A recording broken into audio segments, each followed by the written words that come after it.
You've been misled your whole life. They told you that masturbation was wrong, something you should have stopped doing by the time you hit 50. But here's what no one told you. After 60, masturbation isn't just okay, it might be the difference between staying healthy and slowly fading. I've spent more than 30 years helping men just like you. My name is Dr.Roger Mera, and I'm a urologist and a men's health professor at Baylor College of Medicine. I've seen what silence, shame, and wrong information can do. I've watched too many good men struggle not because they were sick, but because they never learned the truth. The real story is this. Most older men either masturbate the wrong way or worse, stop completely. They don't know that the way you touch yourself, how often you do it, and the reason behind it can affect your hormones, your heart, and even your brain. Yes, one simple act, done carelessly, can lead to erection issues, low mood, and even prostate trouble. Done the right way, it can raise testosterone, help you sleep better, and keep your blood flow strong. This isn't only about feeling good. It's about keeping your body working, staying connected, and fighting the signs of aging from deep inside your nervous system. In just a minute, I'm going to share 7 facts about masturbation every man over 60 should have learned long ago. But first, ask yourself this: if one small part of your daily habits could unlock better health, a brighter mood, and more energy, wouldn't you want to know what it is? Stick with me. What you're about to learn could truly change how you live for the next decade. Before we continue, if you haven't already, take a moment to subscribe and turn on the notification bell. That way, you'll never miss another honest, science-based health insight made specifically for men in your stage of life. And if this message resonates with you, just type 1 in the comments. If it doesn't, type 0. Your feedback helps me create content that truly serves you. Now, let's get into it. Starting with the first truth most men never hear until it's already caused them problems. Because the way you've been masturbating for years, even decades, might feel familiar, even harmless. But after 60, what once seemed routine can quietly begin to work against you. This is where we begin with the most overlooked mistake older men make when it comes to self-pleasure. It's subtle, it's silent, and over time, it can cost you more than you think. Secret 1. Mindless masturbation can lead to numbness and ed. Let me tell you something I wish more men had the courage to talk about. Over the years, I've had hundreds of older patients come into my office quietly ashamed, eyes down, their voices barely above a whisper. And after some time, when the conversation turned honest, I would ask, "Do you masturbate?" Almost always, there was a pause. And then came the confession, "Yeah, but I don't feel much anymore." Or, "I can't finish unless I do it a certain way." Or the one that sticks with me most, "It's like my body forgot how to feel." What they didn't know was that the way they'd been masturbating, quick, mechanical, disconnected, had been training their body into dysfunction. And the consequences? Quiet, creeping, devastating. Mindless masturbation isn't just a bad habit. It's a neurological conditioning loop. Every time you rush through the act, with tension in your shoulders, scrolling through intense images, using the same hand, same motion, same outcome, you're teaching your brain to associate arousal with that very specific routine. And unfortunately, the brain is a fast learner. So what happens over time? Your sensitivity drops. Your erection quality starts to fade. You might notice you need more stimulation, more pressure, more tricks just to feel the same way you did before. It becomes harder to respond to a real partner. You start avoiding intimacy because it feels too different, too slow, too real. And this is where the real damage sets in, not just physically, but emotionally. I've seen men spiral into frustration, shame, even depression, thinking their body is broken. But in many cases, their body isn't broken, it's overtrained in the wrong direction. This conditioning can lead to something called porn-induced erectile dysfunction, or PIED. It can also cause what's known as delayed ejaculation, or, in some cases, complete anorgasmia, the inability to climax at all. These aren't rare conditions. They're quietly affecting millions of men. And the cruel part is, most of them never realize it's something they've unintentionally done to themselves. But here's the worst part, and I want you to hear me on this. When you condition your body this way and you don't reverse course, it's not just sex you lose. You lose confidence. You lose connection. You begin to retreat. Your relationship with your own body turns cold. You avoid touch.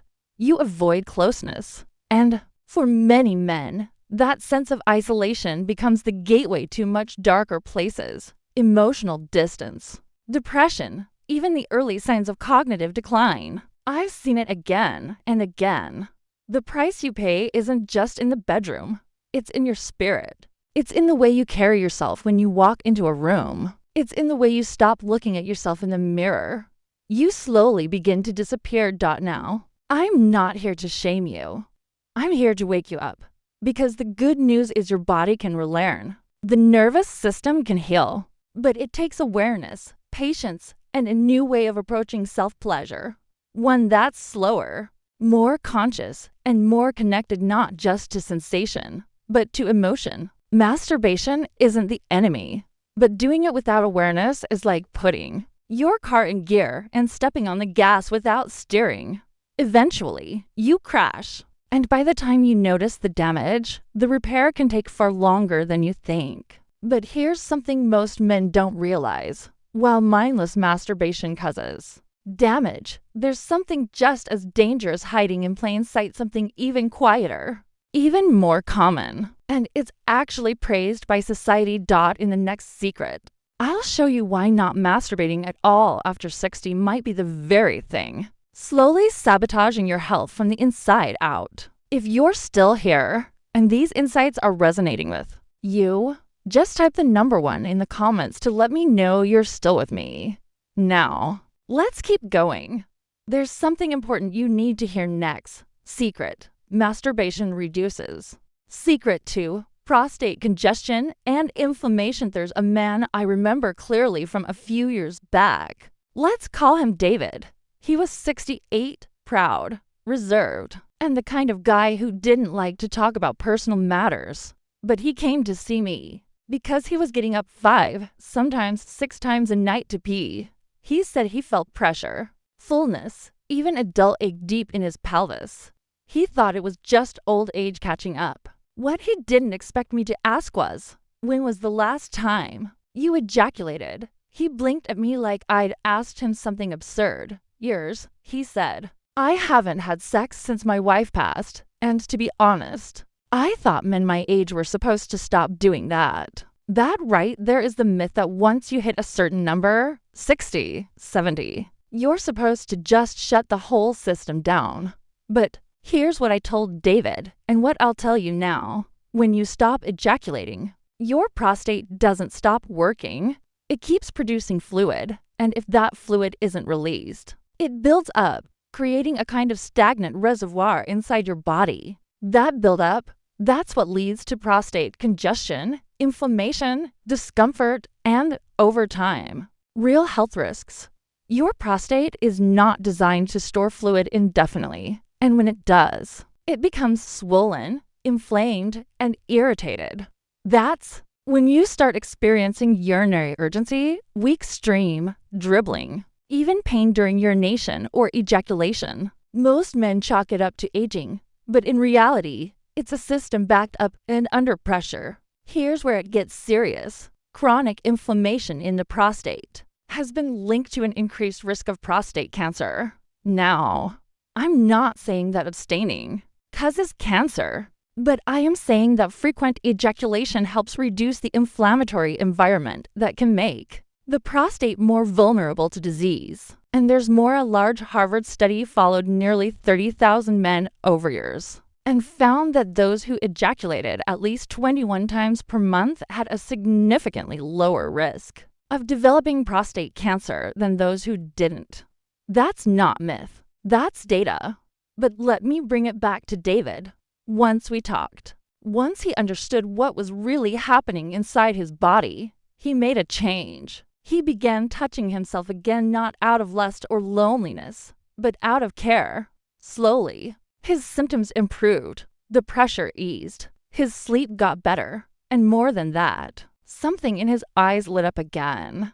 He was reconnected to a part of himself he thought had been put to rest. The price of neglecting this isn't just a few bad nights of sleep. It's chronic discomfort.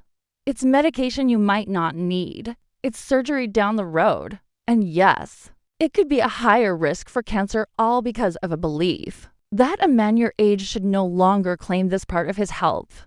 You wouldn't ignore your heart. You wouldn't ignore your blood pressure.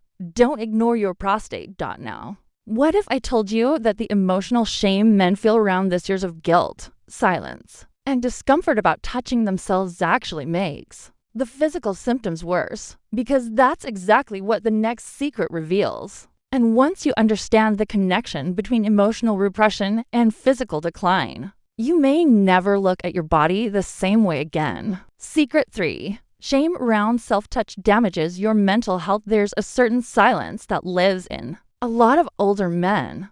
I see it all the time in my office. It shows up not in what they say, but in what they don't. It's the way their eyes shift when I ask about sexual habits. The way their shoulders sink when the word masturbation comes up. The way they laugh it off, change the subject, or tell me, "Doc, that's not something I do anymore. That was for when I was younger." But I can hear the subtext. It's not that they stopped because they wanted to. It's that somewhere along the way, they were taught it was wrong to keep going. And let me be honest with you, this kind of shame, quiet and unspoken, is one of the most dangerous forces acting against your health today. For decades, many of you were raised in a time when touching yourself was called dirty, sinful, weak. You were punished, ridiculed, or made to feel embarrassed. And those early messages, they didn't disappear. They just went underground. They sat in your nervous system, deep in your bones, quietly shaping your relationship with your body even now. The result is a quiet withdrawal. You begin to disconnect from physical touch, even when you crave it. You begin to see desire as something inappropriate. You stop reaching for yourself, not because you don't want to, but because you've been conditioned to feel that you shouldn't. And over time, that disconnection becomes more than emotional, it becomes biological. Because here's what most men don't know. Regular, healthy sexual touch, including masturbation, supports mental well-being in real, measurable ways. It regulates cortisol. It boosts dopamine. It fosters oxytocin, your brain's trust and connection hormone.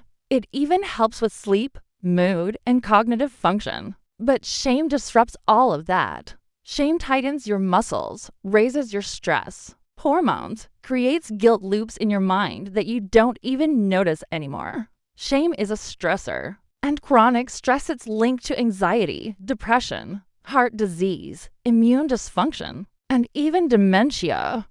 I had a patient once 72, recently, divorced, deeply depressed. He wasn't on any medications, no major health issues, but he was exhausted, numb, isolated. He told me he hadn't had any sexual activity, not with someone else, not alone, in over a decade. I just thought that chapter was closed, he said, and underneath his words was a quiet grief, not for the loss of sex, but for the loss of self. We worked together slowly. No pills, no drastic changes, just simple exercises to reconnect him to his own body without guilt, without expectation. After a few weeks, something shifted. He started walking taller. He was sleeping better. He laughed again. His blood pressure came down. He wasn't fixed. He was reconnected. That's the price shame asks of you. It takes your vitality one slow inch at a time. It tricks you into thinking you're too old to feel alive. But you're not. You are never too old to touch yourself with kindness, with dignity, with purpose. You are never too old to feel whole. And if shame can do that much damage, what do you think happens when hormonal decline adds fuel to the fire? Because the next truth is one most men never see coming. Your testosterone doesn't just drop because you age. It drops faster when you stop engaging with your sexual self altogether. And once that hormonal balance begins to tilt, it affects far more than your sex drive. It changes how you think, how you move, how you live. And that's exactly what we're going to uncover next. If you're still with me and finding this valuable, type the number 1 in the comments to let me know you're here and engaged. Now, let's continue with the 4th insight. This one may surprise you. Stop. The smooth muscle in the penis begins to atrophy. The delicate network of blood vessels responsible for engorgement becomes less efficient. Nitric oxide, a vital chemical for triggering erections, diminishes. And here's the part no one tells you. This happens whether you're trying to be sexually active or not. It's biology. If your body doesn't experience regular arousal and engorgement, it assumes the system is obsolete. And over time, the damage is not just physical, it's psychological. Because as the body loses its capacity, the mind begins to follow. Confidence erodes. Self-worth slips. You feel less like yourself not because of age, but because your body is no longer responding to the identity you once carried. For many men, this leads to withdrawal, depression, even early signs of cognitive slowing. I've watched it happen. Not overnight, but slowly, quietly, and completely preventable. So what can you do? You can remind your body that it still matters, that this system is still needed. And you can do that without a partner, without pressure, without shame. Regular erections, whether through self-stimulation or even non-sexual arousal, keep blood flowing, tissues oxygenated, and neural pathways alive. This isn't about chasing pleasure for its own sake. It's about preserving a core part of your physical health and identity. The act of maintaining erectile function is about more than sex. It's a message to your body that you're still engaged, still connected, still living. And don't get me wrong, I understand how easy it is to fall into silence, especially when society tells you that after a certain age, you're supposed to go quiet. But silence has a cost, and your body keeps the score. Now you might be wondering, if erections are that important, what else could you be doing that interferes with your ability to get and keep them naturally? And that brings us to something even more damaging than inactivity, the modern addiction. Most older men don't recognize until it's rewired their brain. In the next section, we're going to talk about how pornography, yes, even the harmless kind, can silently steal your sensitivity, your arousal, and your joy. Secret 6. Porn changes your brain. But Secret 6, you can take control. I want to talk to you about something that's often left in the shadows, especially for older men: pornography. Now, I know just saying the word can make some of you shift in your seat, maybe even want to look away. But if you're still with me, I'm asking you to hear this with open ears and an open heart. Because what I'm about to say could very well change the way you view your mind, your body, and your masculinity.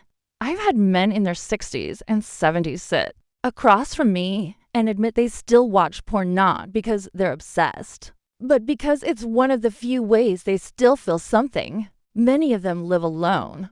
Some are divorced. Others are widowed. They're not chasing thrills. They're chasing connection, or at least the memory of it. But here's what almost none of them realize. The kind of pornography available today is nothing like what they were first exposed to in their 20s. What used to be static images or soft visual cues has become a flood of high-speed, high-stimulation, instant gratification content. And the human brain, especially an aging one, isn't built to process that kind of overload without consequences. Every time you watch porn, especially the more extreme or fast-paced kind, your brain releases dopamine, a chemical associated with motivation, reward, and pleasure.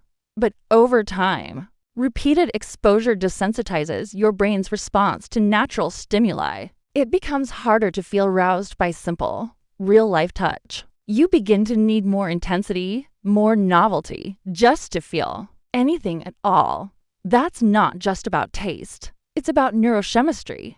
It's about your wiring being altered by repetition. And when your brain is conditioned to expect artificial, exaggerated stimulation, your body follows. Erections become less responsive, orgasm becomes more difficult. Some men even develop full-on porn-induced erectile dysfunction where they're able to perform only with porn, and not at all with a real partner or in solo moments without it. The cost of this goes far beyond the bedroom. I've seen men spiral into shame, anxiety, frustration. They start to believe they're broken. They withdraw. They feel defeated. And tragically, they never connect the dots. They never realize it was the very thing they were turning to for relief that was slowly robbing them of their vitality. But here's what I want every man listening to understand. This is not irreversible. You are not broken. You are retrainable. Your brain, even after 60, still has the capacity to heal, to reset, to rediscover what real, grounded arousal feels like. But that healing begins when you step away from artificial highs and allow your body to reconnect with reality with presence, sensation, imagination, and yes, even silence. Some men choose to take a 30-day break from all visual stimulation. Others ease into it more slowly. What matters is that you begin to rebuild your nervous system's relationship to pleasure on your terms. The goal isn't to give up pleasure, it's to reclaim it, to make it your own again, to feel something real. Now. If porn has dulled your sensitivity, the next secret might hit even harder. Because while digital content can hijack your brain, isolation can hijack your spirit. And the final truth I'll share with you may be the most important of all, not about technique or chemistry, but about what happens to a man's body when he stops being touched altogether. Secret 7. The most dangerous mistake: isolation. Of all the risks older men face, there's one that's more dangerous than declining testosterone, more harmful than porn, and more damaging than any physical symptom. And that's isolation. Not just the kind that means you live alone. I'm talking about a deeper kind of silence. The kind where you stop being touched, stop touching yourself, stop connecting to your own body, not out of choice, but because somewhere along the way, you were taught that men your age are supposed to move on from that part of life. I remember a man named Peter. He was 76, a retired engineer, polite, put together. But there was something hollow in his voice when he talked about his day-to-day life. He told me he hadn't been physically touched in over a year. Not a hug, not a hand on the shoulder, nothing. He didn't say it with sadness. He said it with resignation, like it was simply a chapter that had ended. What Peter didn't realize was that touch is not a luxury. It's a biological need. The human body, even at 60, 70, 80 years old, is wired for it. When we go too long without physical contact, our nervous system begins to downshift. Oxytocin drops, stress hormones creep in, blood pressure rises, sleep suffers, immune function weakens, and most dangerous of all, the brain begins to shut down emotional and sensory circuits as a form of protection. In other words, when we stop being touched, we begin to go numb, not just physically, but emotionally. We lose a sense of aliveness. We stop feeling the urgency to engage with the world. And the tragedy is, this happens slowly, quietly. One day you're just skipping your routine. A week later you're avoiding mirrors. A month later you stop imagining anything pleasurable at all. And here's the part no one talks about. Isolation often starts in the bedroom. When a man stops touching himself, not just for pleasure, but for presence, for self-connection, his brain begins to interpret that as a form of emotional retreat. Over time, that withdrawal becomes self-reinforcing. He touches himself less, feels less, and becomes convinced there's nothing left to feel. That's the real cost. Not just lost erections or faded desire. It's the slow fading of identity, of purpose, of emotional sharpness. It's the quiet death of connection. And this isolation has been directly linked to depression, heart disease, even early death. Not because of age, but because of abandonment, not by others, but by the self. Now, I want to be clear. This is not about shaming anyone. Life happens. Loss happens. Distance happens. But what doesn't have to happen is surrender. Because the act of touching yourself, whether it's sexual or not, is not about vanity or habit. It's about claiming your body as still yours. About telling your brain, your heart, your nervous system, I'm still here. I still matter. I still want to feel. I've seen men come back to life simply by giving themselves permission to reconnect, to break the silence, to return to touch, to wake up the parts that went quiet too soon. And when they do, their posture changes, their voice returns, their spark begins to flicker again. And if you're still with me now, if something in this speaks to you, then what comes next may be the most important part of all. Because now that you've heard the 7 truths no one ever told you, I'm going to show you how to begin again step by step with a simple, powerful practice I give to my own patients, a daily ritual that helps rewire your body, rebuild sensitivity, and restore what time and silence tried to take away.